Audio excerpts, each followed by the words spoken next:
Hello and welcome. Today I am joined by Rebecca from A Humble Place, and Rebecca sells picture study guides and wonderful kindergarten curriculum over at humbleplace.com, and I will include a link to her website below. Rebecca, can you just tell us a little bit about your family and your Charlotte Mason homeschool, just to kind of let everyone get to know you a little bit? Okay, sure. Yeah. So I live in Colorado, and my husband and I have been married for 19 years, and we have two children.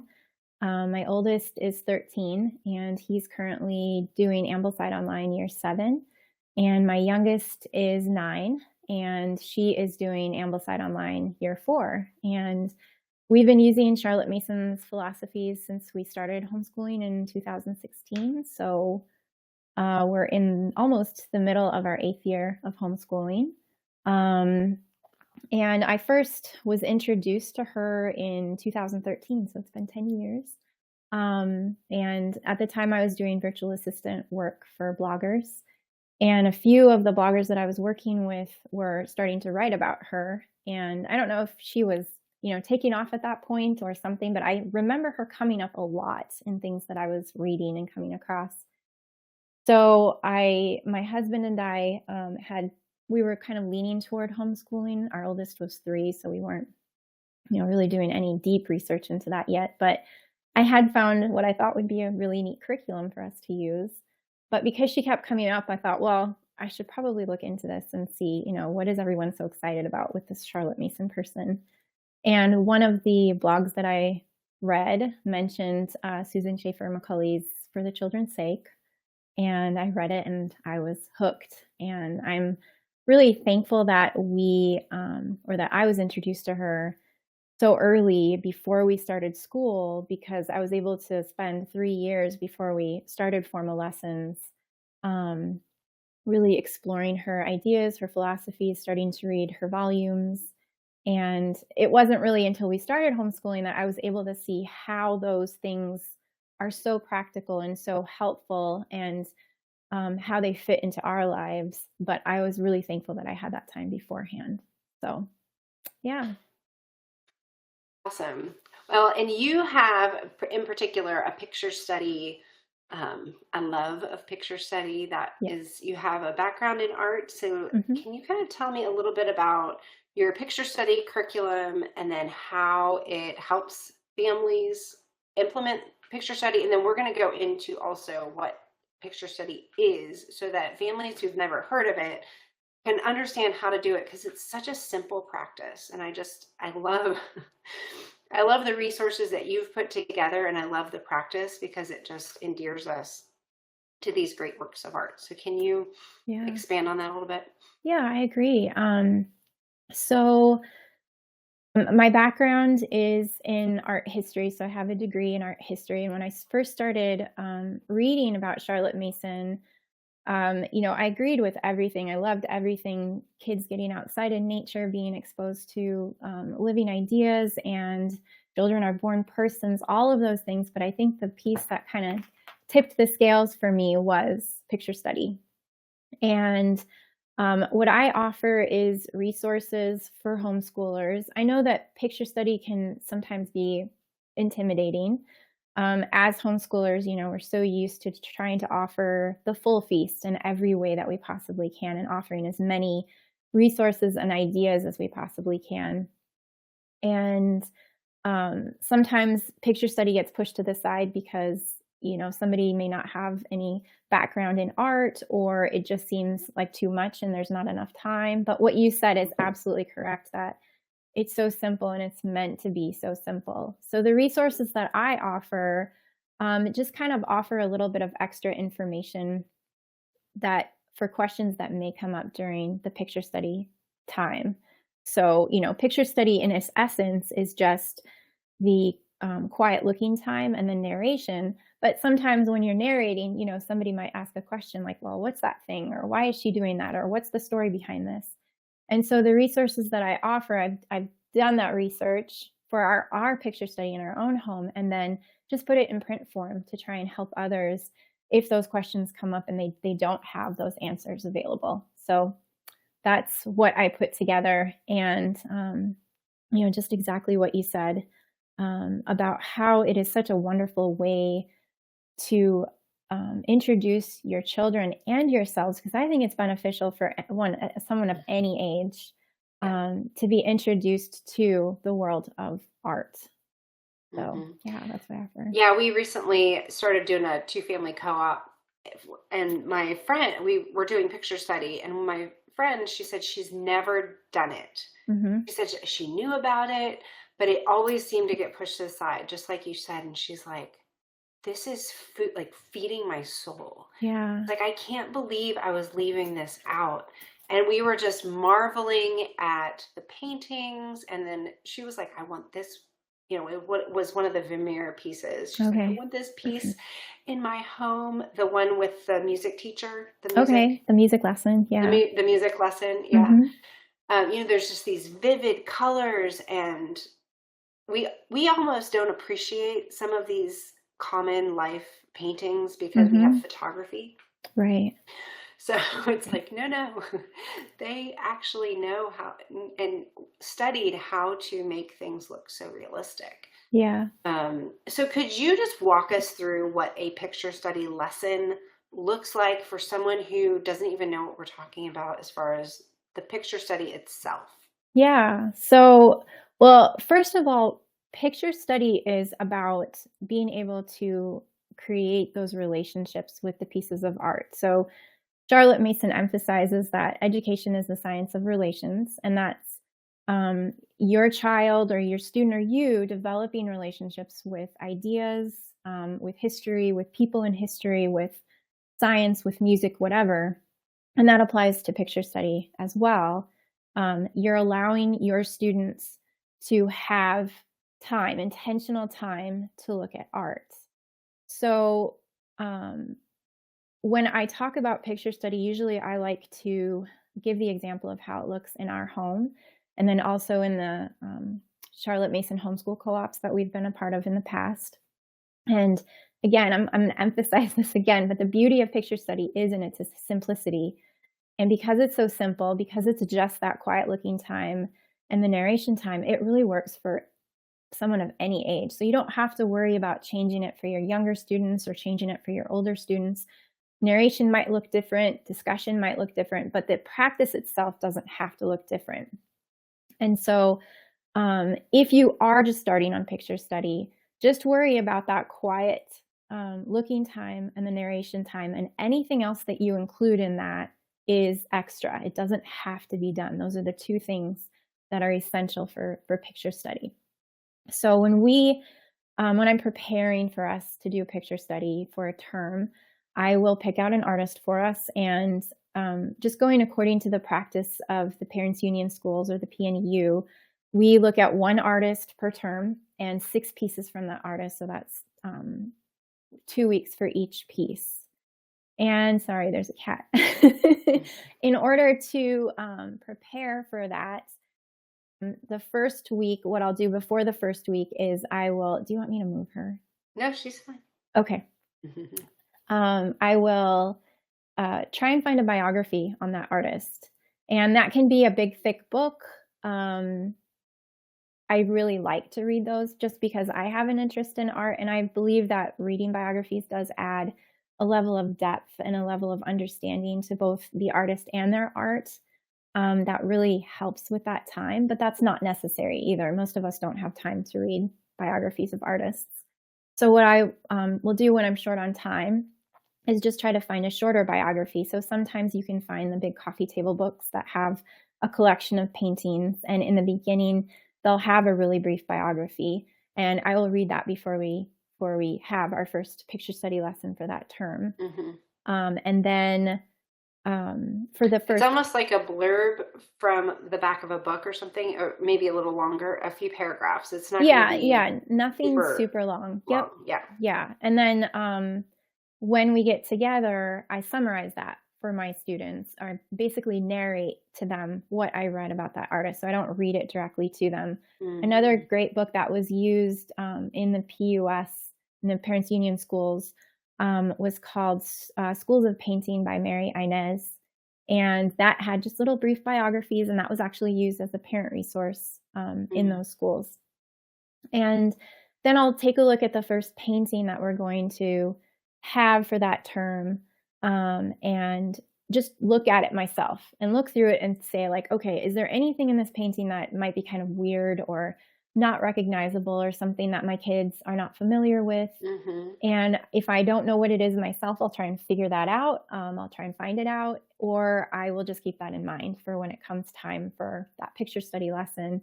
Hmm. And then if there's a story related to the painting, I'll try and find a really short, well-written version of the story. If there's a person mentioned in the painting, I'll look up and see who that was.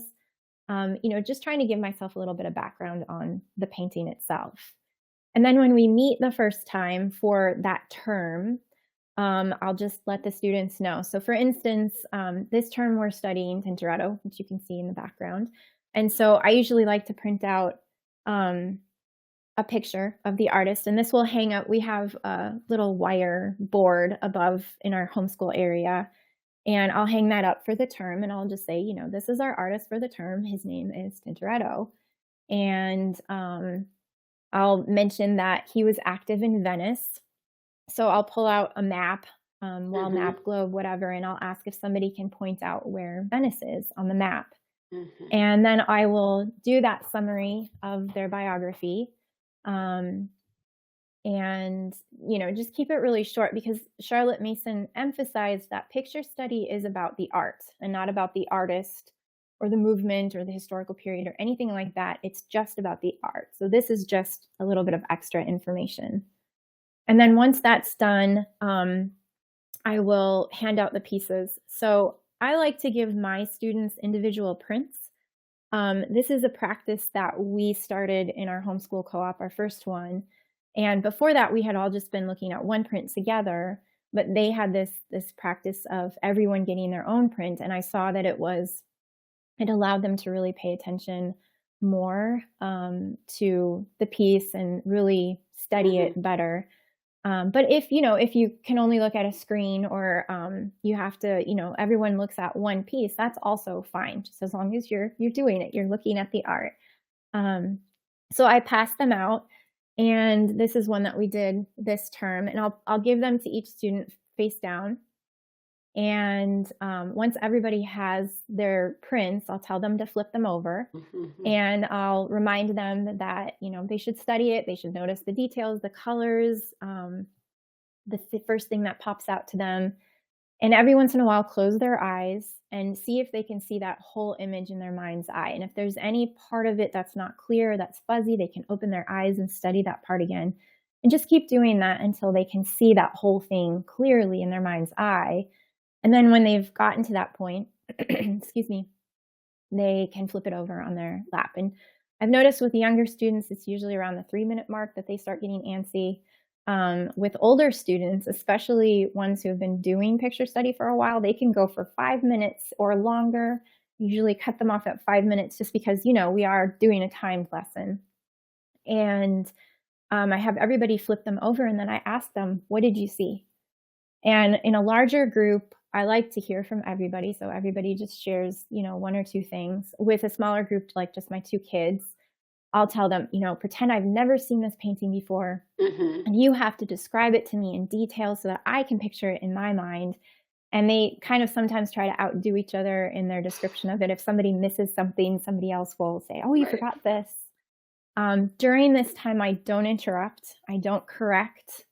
I just let them tell me what they saw. And it's been really neat to see what stands out to them and what they notice. And I remember in our homeschool co-op, some kids would love to count things. So they would say there were 5 cows, or there were 16 trees, or whatever, that sort of stuff.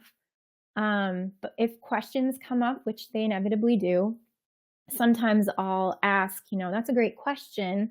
What does everybody else think about that question? Or what do you think that thing is? Or why do you think they're doing that?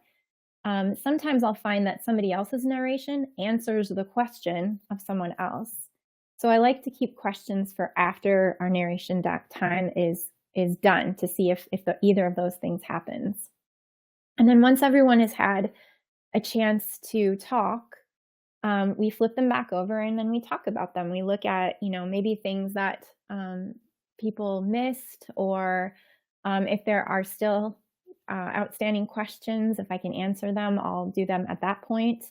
If there's a story about the painting, I'll read it at that point, or I'll read the Bible verses that go with it, or, talk about the person in it. So, for instance, in this painting, this is St. George and the Dragon, and I found a shortened, well-written version of that story, and so I read it while they were looking at the painting.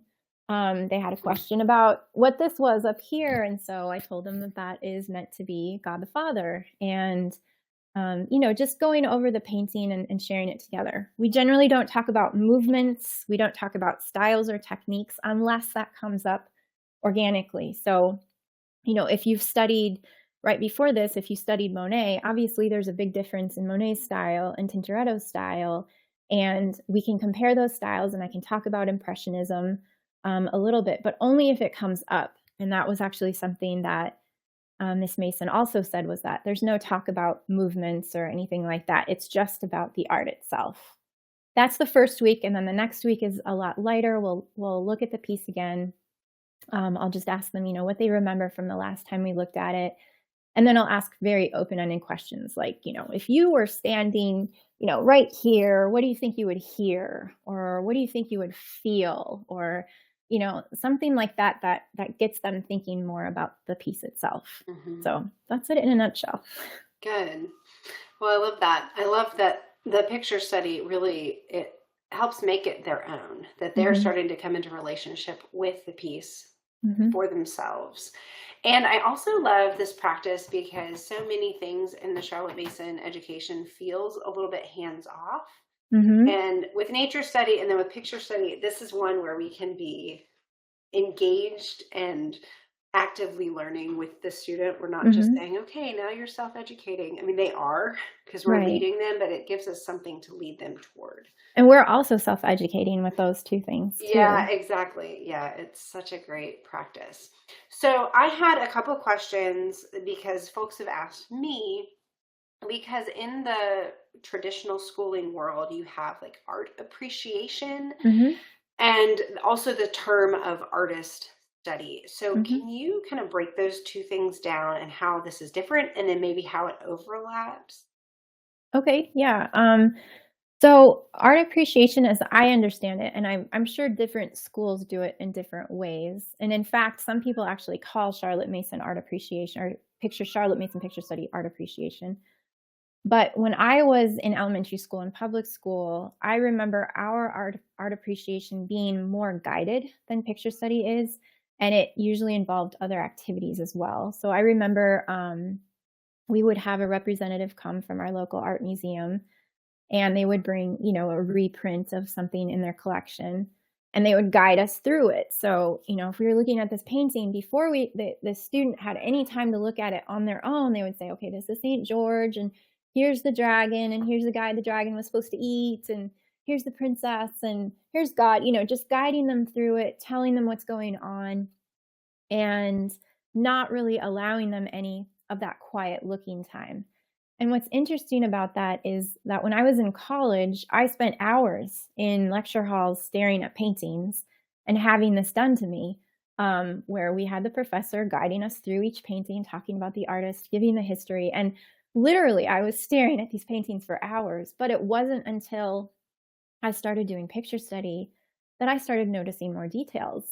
And it's been interesting to me too, because when my kids are looking at these paintings that I studied in college, that I may have even, written essays on, they notice something that I never noticed before, just because they have that quiet looking time for 3 to 5 minutes that allows them to do that. Another thing that sometimes art appreciation includes is some sort of activity like art project that you would do, maybe influenced by that artist. So for instance, if you're studying Georges Seurat, you might do some kind of child-friendly pointillist project. And there's nothing wrong with that, but I just don't think it's necessary to, as Miss Mason says, hang those paintings in the halls of your imagination. It's just getting to know the piece itself. So That's probably a difference. And then as far as artist study goes, that's a term that's also used in the Charlotte Mason world. And I use them interchangeably. Artist study and picture study, in my mind, are the same thing because, um, again, what she kind of emphasized was it's about the art and not about the artist. So you could certainly, include reading of a biography of an artist in your picture study time. That's actually a practice that our homeschool co-op did before we joined. Um, you could even, for your older students, assign an artist biography and then, have them narrate to you. But those are kind of, I see those as kind of separate from picture study. That's more about artist or the history or biography or something like that. Mm-hmm. Whereas picture study is about the art itself.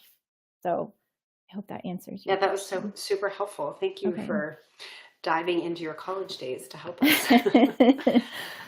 So lastly, I just would love to know for someone who's never done picture study before, do you have some recommendations? And I can include links below in the description for maybe the best place to study, which pictures or artists to start with. Mhm. How do we get somebody started who just would love to dig in? Well, I don't think that there's like any one artist or any particular artist. I think that if you as an educator are excited about an artist, like you have a favorite, go with that one by all Yeah. means. There's a great quote from an article. I believe it's a parents review article by an EC Plumpter, I think was her name.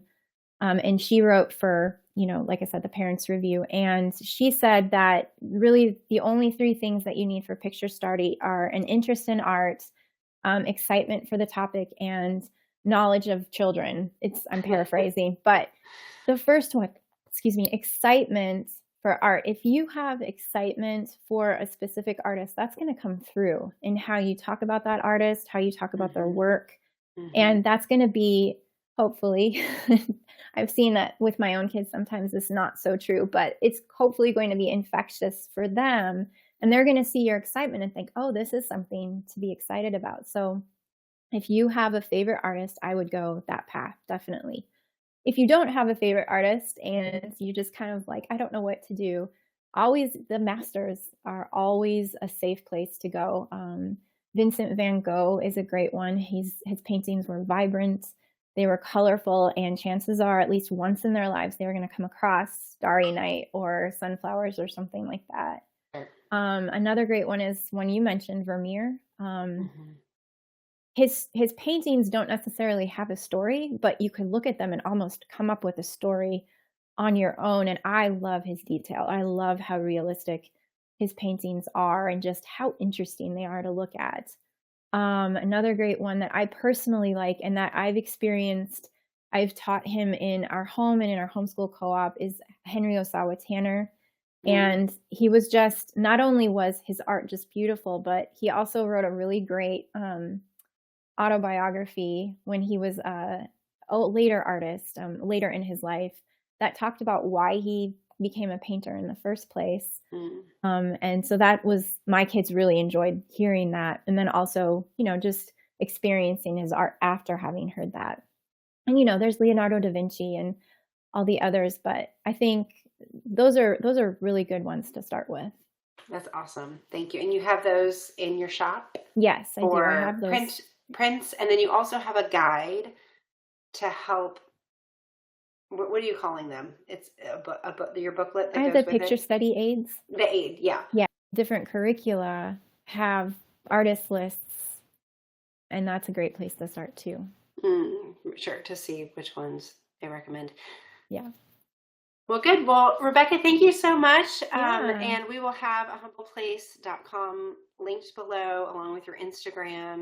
So right now, Rebecca has a free Surratt picture study aid available for download, which would be an awesome place to just start tomorrow. You could start without even ordering the printed version.